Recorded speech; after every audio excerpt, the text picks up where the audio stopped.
iDiskiTV powered by World Sports Betting, iDiskiTimes.co.za. Mamelodi Sundowns 2, Orlando Pirates 0 in the DStv Premiership on a Friday before New Year's Eve. Junior Khanye, Analyst, what do you make of the game, sir? Yes, sir. Ngibulise Benedict So and so. Vilakazi, yeah, the legendary himself, yeah. Izile nkampini izobheka ezami ifaka imali. Yeah, izobukela abafana bami faka imali. Faka imali uzobona FC. Yeah, intwana zami hayi. Thina sihlala ngazo lezi academy. Yeah, ngibulise Trucks. Easy. Ngibulise Justice. Easy. Bafethu kunjani, keep on supporting iDiskiTV, fighting no one. We try to fix South African football. Yeah. Good game.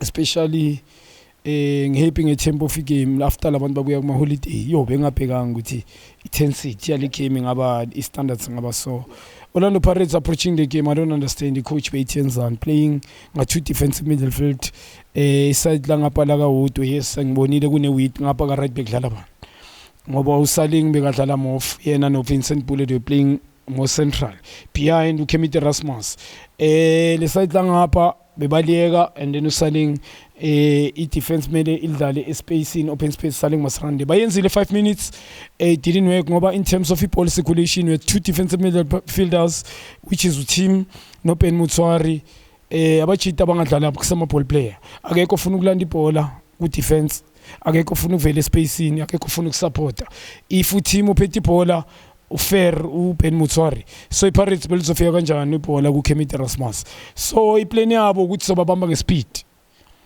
You understand? Rulani credit to him ngizibuzile ukuthi wenzani makafaka lo mfana uNgobeni cause ngibonile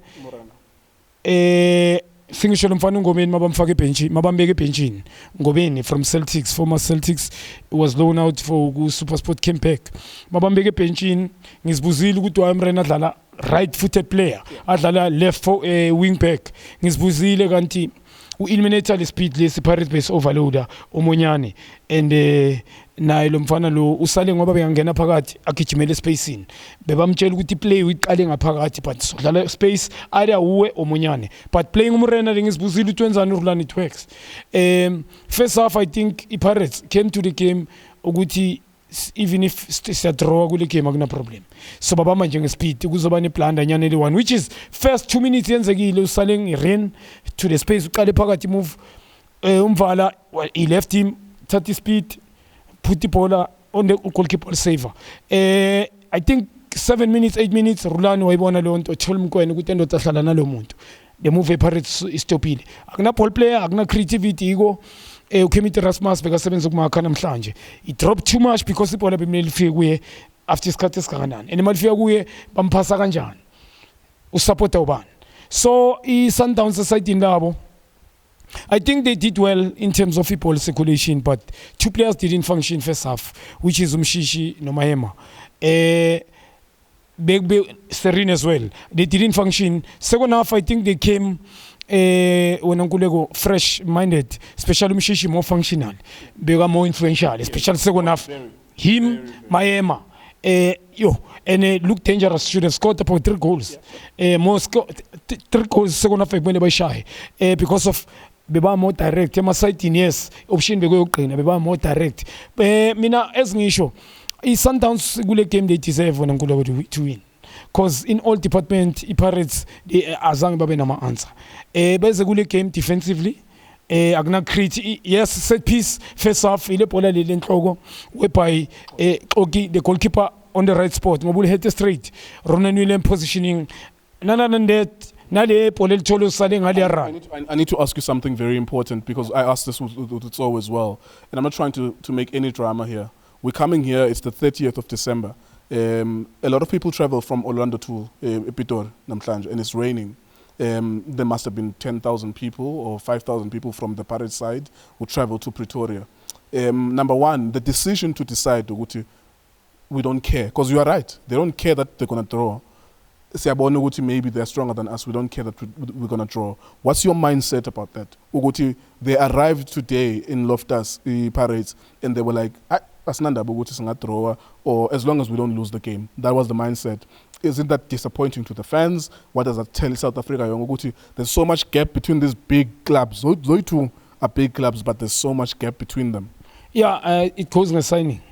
The quality is the same now. Which is true, the quality is not the same. The pound-to-pound technically Sundowns, game management, control the tempo of the game. Nobody lose the ball by passing opponent. Hardly do that. Movement of the ball. Young in Tongulego, they don't score scrappy. They score identity. You can tell movement yabo. It's something else. Side in Orlando Pirates coming to this game, they knew. In terms of equality, we're not gonna match them. Pelangale came by winner training Gulego, truly speaking, they won a plane.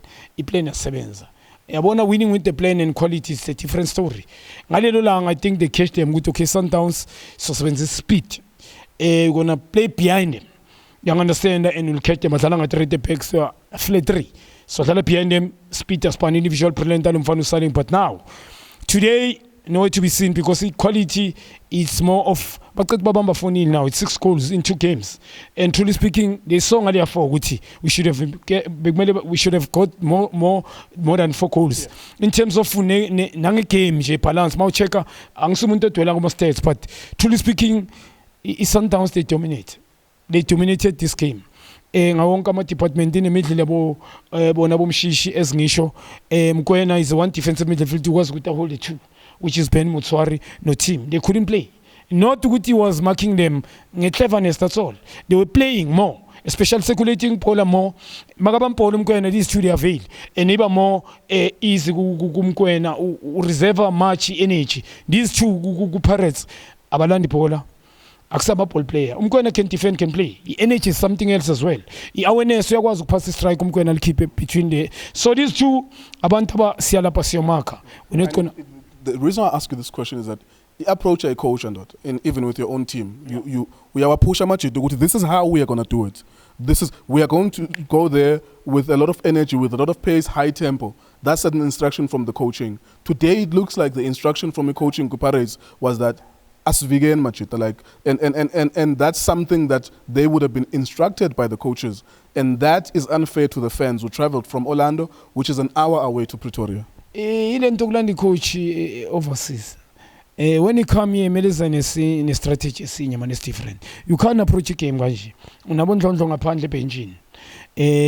Ball players, yes, we are corner. Even truly speaking, we need to be honest. Nangapaka right, mhlambe bekumela mfake mangabe usaling ufuna ukumisa ngoba utangazi ukuthi umdlaliselana. The coach, the reason ukuthi approaching njengokuthi ukuthi ngale you go to it uyohlala ngale line in, you're not going to cross, you're not going to try and beat your opponent, uzodlala week in and week out. As a coach bekumela ngabe uyibonile icala nale situation kawothi ukuthi what I'm playing him week in and week out is giving nothing.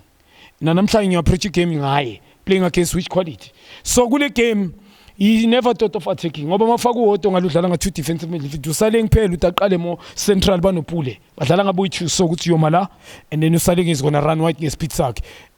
Asupport oban. He can't do it alone. So kule game we approach Nguleke he was defending. Manyane was not going. That's why akusumuntu more good in terms of defending. Umrena bekampush umfana. Makafika qale pole nakakwazi ukumaka. That's why he got the card. Bam eliminate. Now the way amasapo akhe wenze ngakhona was very shock. Yabo ukuthi afaka uShandu akhiphe yena lo mfana Monyane. Mina ixoxa lo mfana uNdlondlo because one bench ku team list beyakhona. Bengithi umlahlela mina. Yes, yakalo mjita ulipasa I don't have a problem but defensive midfield still a2 ukhipha a1 ufake a1 I don't understand so ufuna ngabe maningi ama goal so ukapproach le game ngiyoluza mangiluza ngicela ungaluzi kakhulu. And that's unfair to the fans. That's the point I'm making. That's so unfair to the people that travel there. Your intention is just to go there and not to lose by too many goals. But now truly speaking people they must admit with Sundowns they've got the quality. Whether they like it or not, the way they are played, in all departments, yeah, last 10 minutes you could tell with Bafuni goal, it's from, I think it's players. But in terms of approach, it was wrong. They came here all in all about deserve goodbye win. Sure. Truly speaking, Sundowns, yes, they meet chances. Now Pirates were totally but more set piece. You understand? Last 10 minutes, and then the keeper save it. But more or less, no agna creativity. Abadlali more dangerous areas. Agna man to often go in charge polluin. Agna ball player. So to ask you the last thing. Cassius is making it look like Shalulile is not there. And he's making it look like they don't miss Shalulile. We don't know how Cassius is going to be in Africa at a higher level. He played in Africa or quarter hat-trick with those fishermen. But maybe at a high level, kuma quarter final, Nabola 16, it might be a little bit difficult. But the point is, today and every day, he makes us think as though Shalulile is not there. Like, you don't miss Shalulile anymore. Yeah, if one of the best talent, in terms of central, false nine, identity, striker, mobile. Shalulile njoba ngisho yazangisifene yakhe mina. Yes, he did well previously. Now Africa it didn't too much. We need to be honest. Africa even him. Now ngoba zange bayiwini i-Champions League akhona. Yes, beganokora some goal, especially DStv Premiership. Make no mistake, he was I think previous year he was top goal scorer. But player of the year, player of the season, top goal scorer. But Lentwana Leni understanding is most a team player. He's very skillful. He play off the ball. Technical is good. Petty balance nyawini. Shinet. Compose kaba lipeka le goal lele black label lentona lomfana lwalikorayo lele ngathi referee chargile le compose le ngathi akuna nix kule ku big game. This is a big game namhlanje omunye lapha yabona ushaye kanjani omunye ulisa phezulu kwebhala lapha ukuthi balishaya uneyo libuye rebound ngo left footed weaker foot inyawo lakhe strong foot. Yes, udlala ngapha but strong foot is right, but ukul finish nje ngo right. For me i-Sundowns character uyilento i-Sundowns eyifunayo. Shalulile most first touch nokumdabula. Yes, central uyatholakala hard working, but Antoni mshanga into eningi. If just ukuphendula, for me I think uRulani utholile replacement, and I've been saying yes, people they will shout and stuff, but bamfana you understand the lesson, ama principles namhlanje makangena should have been more.